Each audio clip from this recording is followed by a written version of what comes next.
Very good. So thank you very much for the invitation to address you this evening, Vice President Biden, distinguished guests. I have a speech which somebody in my office wrote, but I'm not going to read it. Because no self-respecting Irishman should ever start an after-dinner talk without telling a joke. So I was sitting listening to the Vice President speak, and I was reminded in this historic room of the occasion of the first sequencing of the human genome, which, as you know, was an international effort led in the United States and with the collaboration of the Wellcome Trust and others in the UK. And there was a huge celebration. I was working in the UK at that time, and as only the British could do, it had a huge pomp and ceremony in a very historic location like this, and the Prime Minister gave a speech and talked about decoding the Book of Life and the greatest invention since the wheel, and everybody was feeling good about themselves. And then there was a large dinner, and then there was a talk by two extremely distinguished scientists. Well, the first scientist may well have been distinguished, but he was definitely boring. And so during this speech by the very distinguished but boring scientist, another extremely distinguished scientist got up. Unfortunately, he was a little old and clumsy, and his chair fell over, and another chair fell over, and there was a kind of racket. At which point the distinguished but boring guy stopped, looked at him and said, "Where are you going?" To which the equally distinguished scientist said, "I am going for a haircut." So he said, the guy giving the lecture said, "That's very rude of you." He said, "You know, couldn't you have got a haircut before my lecture?" And the guy said, "Before your lecture, I didn't need a haircut."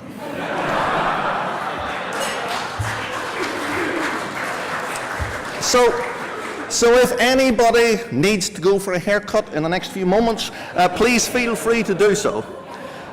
So now a few serious words, okay? So it's a great pleasure to welcome you here to Ireland, particularly on behalf of the Irish scientific establishment and of the government. And your work is very important. I mean, this year in Ireland, 40,000 people were diagnosed with cancer. And that number is predicted to grow. In fact, it's predicted to double in the next 25 years. But the difference between receiving a diagnosis today and receiving a diagnosis, say, 25 years ago, is that about half of those people will be cured. And that's amazing. That's amazing progress in the last period of time. But we've a long way to go. We have a long way to go in terms of better diagnosis, better treatment, more precision treatment, and that's what your work is about.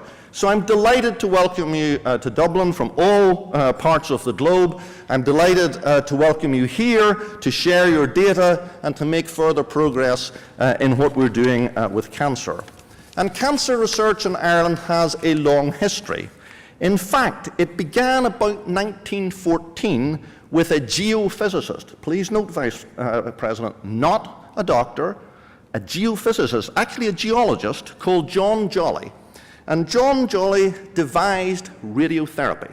Using the then new radon gas, it became known as the Dublin method, which was for a long time a way of treating cancer through radiotherapy.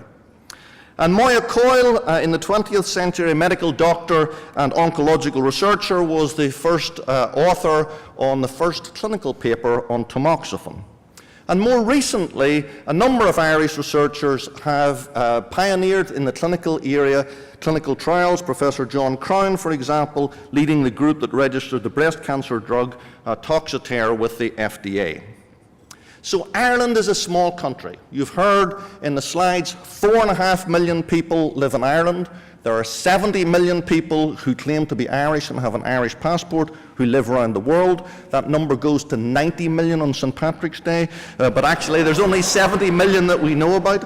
And as a small country with a huge diaspora, international collaboration is part of our blood. It's part of what we do. It's really important that as a small country we partner around the world, that we leverage the best brains, that we leverage the best access to equipment, and that we in turn also contribute.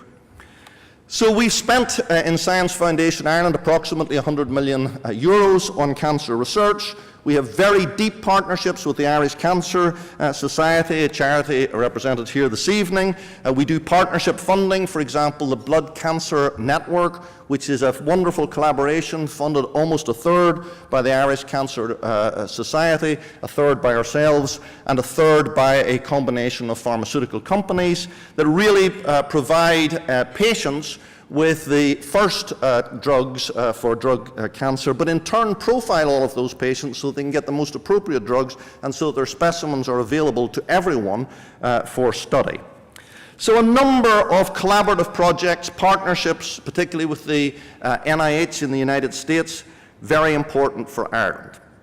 Now, Ireland has come out of a deep economic crisis, and it has emerged from that crisis as a strong country, now the fastest growing economy in Europe. Our economy is growing at greater than 6%, and we have near full employment, and that's from 5 years ago when basically everyone thought Ireland was an economic basket case, and our unemployment was close to 18%.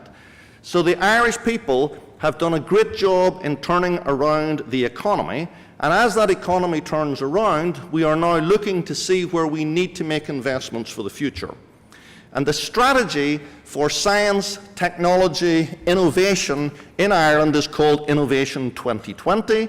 It's got 3 straplines. They're called excellence, talent, and impact, which summarizes what we want to do. We want to do excellent research, we want talented people, and we want it to be impactful.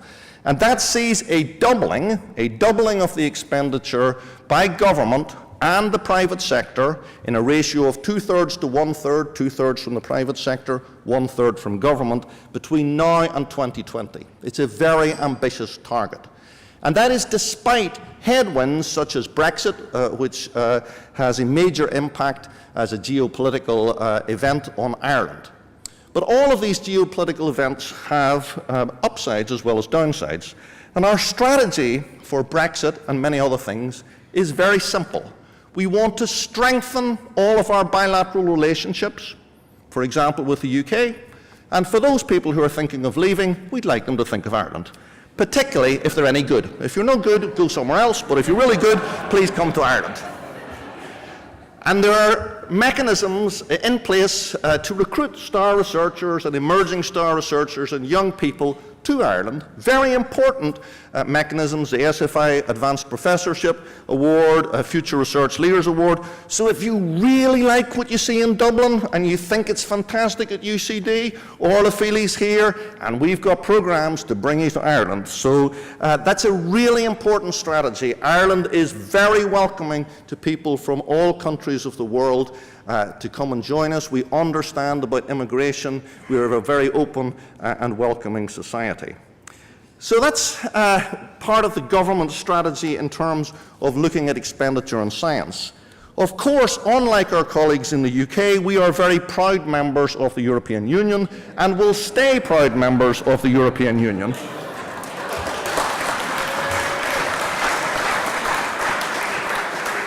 And so in addition to having national programs, we also have European programs.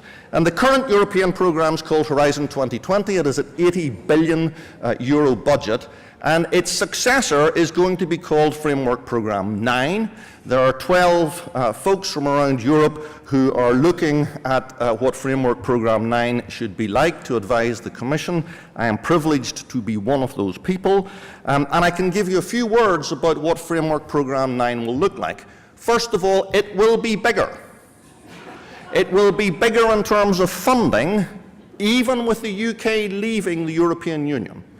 And the recently launched report, which I'll speak about in a few moments, shows a doubling to 160 billion of the European programme. And we agreed with the European Parliament that the floor would be set at 120 billion.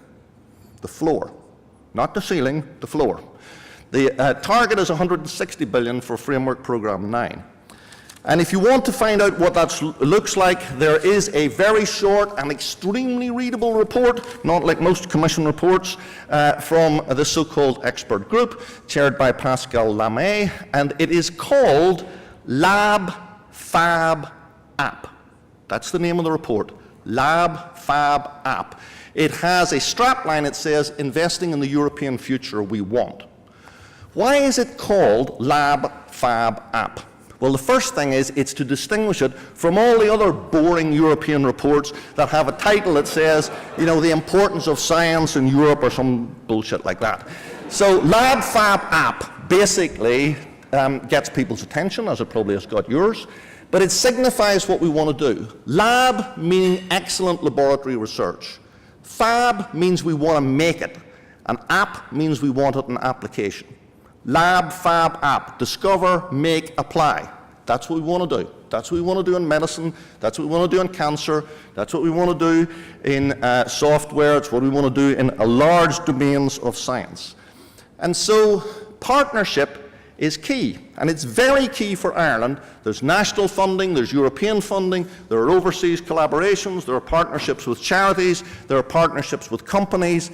That's how we make progress. It's about being excellent. It's about sharing, it's about communicating, and it's about hosting, as we're doing here, international gatherings that come here so that we can learn from you, and hopefully we can teach you a few things as well.